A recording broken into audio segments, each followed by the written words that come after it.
Hello friends, welcome back to my YouTube channel. स्वागत है आपका अपने यूट्यूब चैनल पर। आज हम बात करने वाले हैं यूपी पुलिस कांस्टेबल के लिए जीके के अति महत्वपूर्ण क्वेश्चनों के बारे में। ठीक है, तो आज जो मैं क्वेश्चन डिस्कस करूंगा यूपी पुलिस कांस्टेबल से बहुत ही ज़्यादा महत्वपूर्ण क्वेश्चंस होंगे। तो चलिए वीडियो को स्टार्ट करते हैं। स्टार्ट करने से पहले आप जानते हैं वीडियो बहुत अच्छी होने वाली है, तो इसलिए वीडियो को लाइक और चैनल को सब्सक्राइब अभी कर लीजिए। तो चलिए क्वेश्चन नंबर 1 की ओर चलते हैं। तो ये रहा क्वेश्चन नंबर 1। और क्वेश्चन नंबर 1 में क्या पूछा गया, अजंता और एलोरा की गुफाएं कहाँ पर स्थित हैं? तो किस राज्य पर स्थित है? तो वह महाराष्ट्र राज्य पर स्थित है। ठीक है, तो मोस्ट इंपोर्टेंट क्वेश्चन हो जाएगा कि अजंता और एलोरा की जो गुफाएं हैं वो किस राज्य पर स्थित है? तो वो कहाँ पर स्थित है? महाराष्ट्र राज्य पर स्थित है। ठीक है, चलिए अगले क्वेश्चन की ओर। अगले क्वेश्चन में पूछा गया, प्राचीन भारतीय विश्वविद्यालय के अवशेष कहाँ पर स्थित है?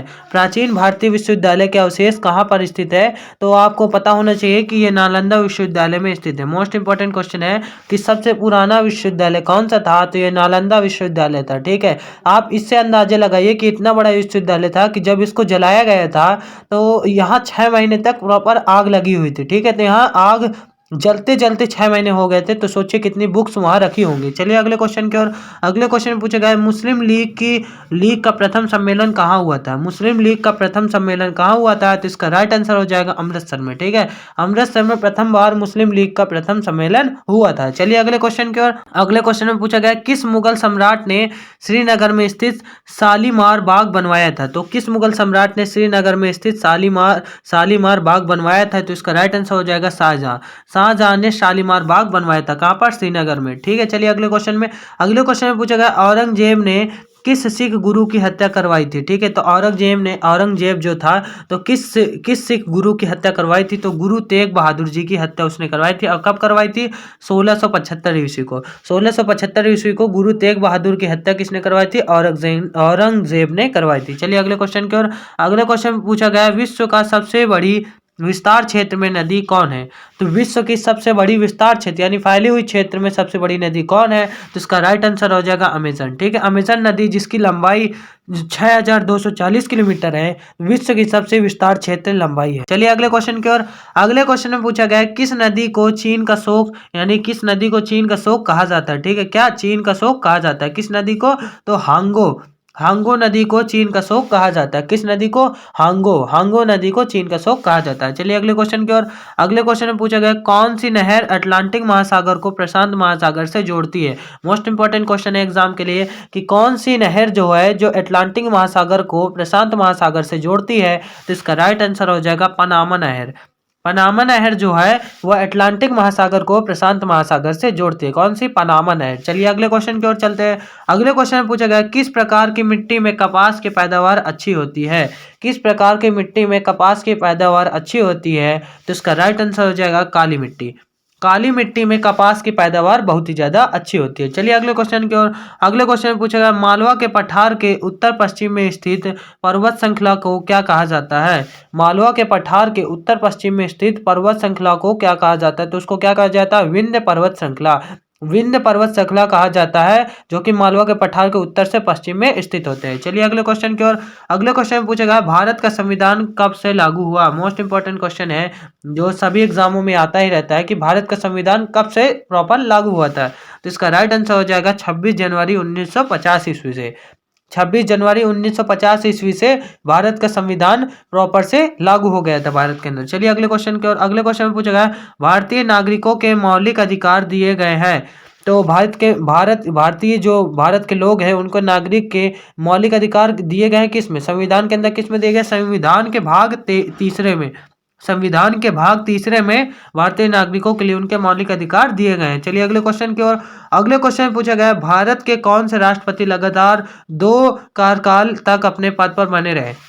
भारत के कौन से राष्ट्रपति लगातार 2 कार्यकाल तक अपने पद पर बने रहे? तो डॉक्टर राजेंद्र प्रसाद जी, जो कि डॉक्टर राजेंद्र प्रसाद जी हमारे भारत के प्रथम राष्ट्रपति थे। तो वे 2 बार लगातार अपने कार्यकाल पर बने रहे। ठीक है, चलिए अगले क्वेश्चन की ओर। अगले क्वेश्चन में पूछा गया, राष्ट्रीय आपात स्थिति की घोषणा जारी नहीं रहती यदि संसद उसे अनुमोदन प्रदान ना करे। तो क्या है कि राष्ट्रीय आपात स्थिति की घोषणा जारी नहीं रहती यानी नहीं रह सकती है यदि संसद उसे अनुमोदन प्रदान न करे। तो 1 माह के भीतर तक अगर संसद उसे अनुमोदन प्रदान नहीं करता तो राष्ट्रीय आपात स्थिति की घोषणा जारी नहीं होगी। चलिए अगले क्वेश्चन कितने में? 1 महीने के अंतर्गत। चलिए अगले क्वेश्चन की ओर। अगले क्वेश्चन में पूछा गया है संसद के दोनों सदनों की बैठकों का सभापति कौन होता है। ठीक है, तो संसद के जो दोनों सदनों का बैठने वाला जो सभापति होता है वो कौन होता है, तो लोकसभा का अध्यक्ष होता है। यह इंपॉर्टेंट क्वेश्चन है कि संसद के दोनों सदनों में बैठने वाला कौन सभापति होता है, तो वो होता है लोकसभा का अध्यक्ष। चलिए अगले क्वेश्चन की ओर। अगले क्वेश्चन पूछा गया उस संसद समिति को जो भारत के नियंत्रक महालेख परीक्षक की रिपोर्ट का संवीक्षण करती है कहा जाता है, उसे क्या कहा जाता है, तो उसे कहा जाता है लोक लेखा समिति। लोक लेखा समिति कहा जाता है। क्या कहा जाता है, लोक सेवा लेखा समिति। ठीक है, उस संसद समिति को जो भारत के नियंत्रक महालेख परीक्षक की रिपोर्ट का संवीक्षण करता है उसे क्या कहा जाता है, लोक लेखा समिति। चलिए अगले क्वेश्चन की ओर। अगले क्वेश्चन में पूछा गया है servants of India society, servants of Indian society के संस्थापक कौन है, तो किसने ये संस्थापक है जो सर्वेंट्स ऑफ इंडियन सोसाइटी के, तो गोपाल कृष्ण गोखले। गोपाल कृष्ण गोखले जी सर्वेंट्स ऑफ इंडियन सोसाइटी के संस्थापक हैं। चलिए अगले क्वेश्चन की ओर। विश्व में अभ्रक यानी मीका का सबसे बड़ा रिजर्व भंडार किस देश में है, तो सबसे ज्यादा मोस्ट इंपॉर्टेंट क्वेश्चन है कि विश्व में अभ्रक यानी मीका का सबसे बड़ा रिजर्व भंडार किस देश में है, तो सबसे ज्यादा कहाँ है, भारत में। ठीक है, तो भारत के अंदर अभ्रक का यानी मीका का सबसे बड़ा रिजर्व भंडार है। चलिए अगले क्वेश्चन की ओर। अगले क्वेश्चन में पूछेगा उत्पाद शुल्क किस पर लगाया जाता है, उत्पाद शुल्क किस पर लगाया जाता है, तो उत्पादन पर। जब हम कोई चीज पैदावार करते हैं तो उस पे उत्पाद शुल्क लगाया जाता है। ठीक है, अगले क्वेश्चन की ओर चलते हैं। अगले क्वेश्चन में बैंक दर यानी बैंक रेट की वृद्धि से, बैंक दर यानी बैंक रेट की वृद्धि से क्या होता है, क्रेडिट महंगा हो जाएगा। ठीक है, क्रेडिट जो हम देते हैं तो वो महंगा हो जाएगा। ठीक है, चलिए अगले क्वेश्चन की ओर। अगले क्वेश्चन में पूछा गया है बांदीपुर वन्य जीव अभयारण्य किस राज्य में स्थित है। बांदीपुर वन्य जीव अभयारण्य यानी कि संरक्षण जो जीव होता है किस राज्य में स्थित है, तो वो कहाँ पर किस राज्य में स्थित है, कर्नाटक में स्थित है। ठीक है, वन्य जीव जो अभयारण्य यानी कि कार्यक्रम चलाया जाता है वन्य जीवों के लिए वो किस राज्य में स्थित है, तो कर्नाटक में स्थित है। ठीक है, चलिए अगले क्वेश्चन की ओर। अगले क्वेश्चन में पूछा गया प्रकाश संश्लेषण की दर किस रंग के प्रकाश में सबसे अधिक होती है। ठीक है, प्रकाश संश्लेषण की दर किस रंग में सबसे ज्यादा अधिक होती है, तो किस रंग में, लाल रंग में अधिक होती है। जी मोस्ट इंपॉर्टेंट क्वेश्चन है, तो प्रकाश संश्लेषण की दर लाल रंग के ऊपर बहुत ज्यादा होती है। चलिए अगले क्वेश्चन की ओर। अगले क्वेश्चन में पूछा गया है जिम कार्बोट राष्ट्रीय पार्क किस राज्य में स्थित है।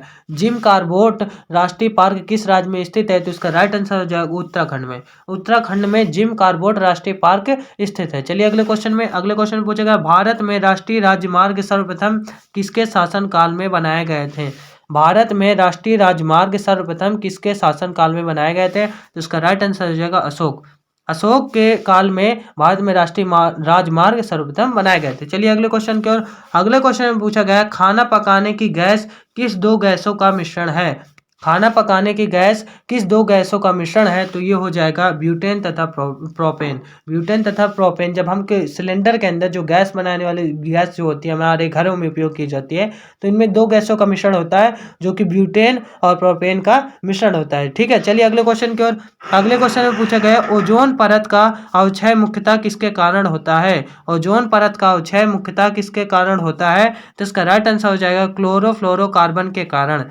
ठीक है, किसके कारण होता है, क्लोरोफ्लोरोकार्बन के कारण ओजोन परत का अवक्षय होता है। ठीक है, चलिए अगले क्वेश्चन की ओर। अगले क्वेश्चन में पूछा गया है कैथोड किरणें होती हैं, कैथोड किरणें होती हैं क्या, प्रोटॉन की धारा। ठीक है, प्रोटॉन की धारा होती है कैथोड किरणें। चलिए अगले क्वेश्चन की ओर चलते हैं। तो ये रहा अगला क्वेश्चन। अगले क्वेश्चन में पूछा गया समुद्र की गहराई किस यंत्र के द्वारा मालूम की जाती है। सब मोस्ट से भी मोस्ट इंपॉर्टेंट कि जब हम समुद्र की गहराई को नापते हैं तो वह यंत्र कौन होता है जिससे हम गहराई नापते हैं, तो उसको बोला जाता है सोनार।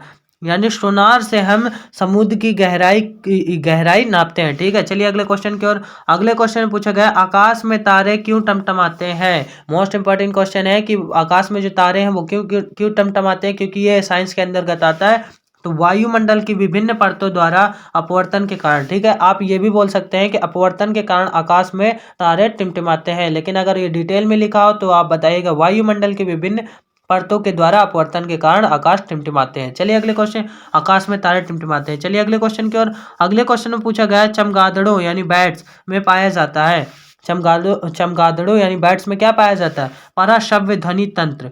पराश्रव्य ध्वनि तंत्र पाए जाते हैं, यानी अल्ट्रासोनिक जो होता है, यानी कि वो बहुत ज़्यादा ध्वनि को महसूस कर सकते हैं। ठीक है, तो पर सव्य ध्वनि तंत्र चमगादड़ों में पाया जाता है। चलिए अगले क्वेश्चन की ओर चलते हैं। अगले क्वेश्चन में क्या पूछा गया है? अगले क्वेश्चन में पूछा गया है विटामिन ए की कमी के कारण सामान्यतः शरीर का कौन सा अंग प्रभावित होता है? इंपॉर्टेंट क्वेश्चन है कि विटामिन ए की कमी से कौन सा रोग होता है, यही क्वेश्चन आता है। अब बहुत बार आ चुका है कि विटामिन ए की कमी से कौन सा रोग होता है या किससे संबंधित रोग होता है, तो आंख से संबंधित रोग हो जाता है। ठीक है, उससे देखने में हमें प्रॉब्लम आ जाती है, तो विटामिन ए की कमी से आंखों का रोग होता है। चलिए अगले क्वेश्चन की ओर। अगले क्वेश्चन में पूछा गया अफ्रीका में जायरे कि देश ने फिर से अपना कौन सा मूल नाम रख लिया है? अफ्रीका में जो जायरे देश ने, अफ्रीका जो कॉन्टिनेंटल है उसके अंदर जायरे देश ने फिर से अपना कौन सा मूल नाम रख लिया है? तो उसको कहते हैं कांगो रिपब्लिकन। कांगो रिपब्लिकन जो कि जायरे देश का मूल नाम था, उसने दोबारा यही नाम रख लिया है। क्या है? Congo Republican. ये आ सकता है करंट अफेयर के अंदर ये क्वेश्चन। चलिए अगले क्वेश्चन की ओर चलते हैं। अगले क्वेश्चन में पूछा गया है भारतीय सेना के प्रथम फील्ड मार्शल कौन थे? इंपॉर्टेंट क्वेश्चन है कि भारतीय सेना के जो प्रथम फील्ड मार्शल थे वे कौन थे? तो सैम मानेकशॉ जो हमारे यहाँ के भारतीय सेना के प्रथम फील्ड मार्शल थे, उनका नाम था सैम मानेकशॉ। चलिए अगले क्वेश्चन की ओर। गांधी फिल्म का निर्माण किसने किया था? गांधी फिल्म का निर्माण किसने किया था? तो इसका हो जाएगा बेन किंग्सले नामक एक जो डायरेक्टर थे, उन्होंने गांधी फिल्म का निर्माण किया था। किसने? Ben Kingsley. चलिए अगले क्वेश्चन की ओर। अगले क्वेश्चन में पूछा गया प्राथमिक या बुनियादी रंग प्राइमरी कलर्स कौन कौन होते हैं? प्राथमिक या बुनियादी रंग यानी प्राइमरी कलर कौन कौन होते हैं? इंपॉर्टेंट क्वेश्चन है। तो लाल, नीला, हरा, यही जो 3 रंग होते हैं ये प्राथमिक रंग भी कहलाते हैं, यानी प्राइमरी कलर लाल, नीला, हरा होता है। चलिए अगले क्वेश्चन की ओर। अगले क्वेश्चन में पूछा गया अंतरराष्ट्रीय न्यायालय का मुख्यालय कहाँ है? अंतरराष्ट्रीय न्यायालय इंटरनेशनल जो कोर्ट है उसका मुख्यालय कहाँ है? तो कहाँ है? हेग में अंतरराष्ट्रीय न्यायालय का मुख्यालय। इंपॉर्टेंट क्वेश्चन है। तो अंतरराष्ट्रीय न्यायालय का मुख्यालय कहाँ है? हेग में। चलिए अगले क्वेश्चन की ओर। अगले क्वेश्चन में पूछा गया त्रिशूल किस प्रकार का प्रक्षेपास्त्र है? हाँ, त्रिशूल किस प्रकार का प्रक्षेपास्त्र है? तो भूमि से वायु का त्रिशूल जो होता है वो प्रक्षेपास्त्र है। ठीक है, चलिए अगले क्वेश्चन की ओर। अगले क्वेश्चन में पूछा गया नेताजी सुभाष राष्ट्रीय खेल संस्थान कहाँ पर स्थित है? मोस्ट इंपॉर्टेंट क्वेश्चन है। जो नेताजी सुभाष राष्ट्रीय खेल संस्थान है वो कहाँ पर स्थित है? तो यह आपको राइट करना है कि पटियाला में हमारे जो नेताजी सुभाष चंद्र राष्ट्रीय खेल का संस्थान है वो पटियाला में स्थित है। चलिए अगले क्वेश्चन की ओर। अगले क्वेश्चन पूछा जाएगा कथकली यानी कथकली नृत्य का उद्गम किस राज्य में हुआ था? कथकली जो डांस नृत्य राष्ट्रीय जो लोक नृत्य है हमारे, तो कथकली नृत्य का उद्गम किस राज्य से माना जाता है? तो केरला से माना जाता है। इंपॉर्टेंट क्वेश्चन है कि जो राष्ट्रीय कथकली नृत्य है वह किस राज्य से पैदा हुआ था? तो केरला राज्य से उसका उद्गम माना जाता है। चलिए अगले क्वेश्चन की ओर। अगले क्वेश्चन में पूछा गया मलेशिया किस चीज के उत्पादन में अग्रणी है? मलेशिया किस राज्य के किस चीज के लिए उत्पादन के लिए अग्रणी है? तो वह रबड़ मलेशिया में रबड़ सबसे ज्यादा होता है। तो ठीक है, मलेशिया में किस चीज के उत्पादन के अग्रणी है? तो रबड़ की, वहाँ रबड़ की जो पैदावार है वो ज़्यादा होती है। ठीक है, तो ये टॉप 40 क्वेश्चन है, तो जो मोस्ट इंपॉर्टेंट क्वेश्चंस भी हो सकते हैं आपके जो आने वाले परीक्षाओं के लिए। तो आई होप आपको वीडियो बहुत अच्छी लगी होगी। वीडियो अच्छी लगे तो वीडियो को लाइक और चैनल को सब्सक्राइब जरूर कर दीजिएगा, क्योंकि वीडियो बनाने में बहुत ज़्यादा मेहनत लगती है। तो इसी तरह का हमारे कंटेंट हमारे चैनल पर आते ही रहते हैं, तो चैनल को सब्सक्राइब और अपना सपोर्ट जरूर करिएगा। चलिए मिलता हूँ अगले पार्ट पे।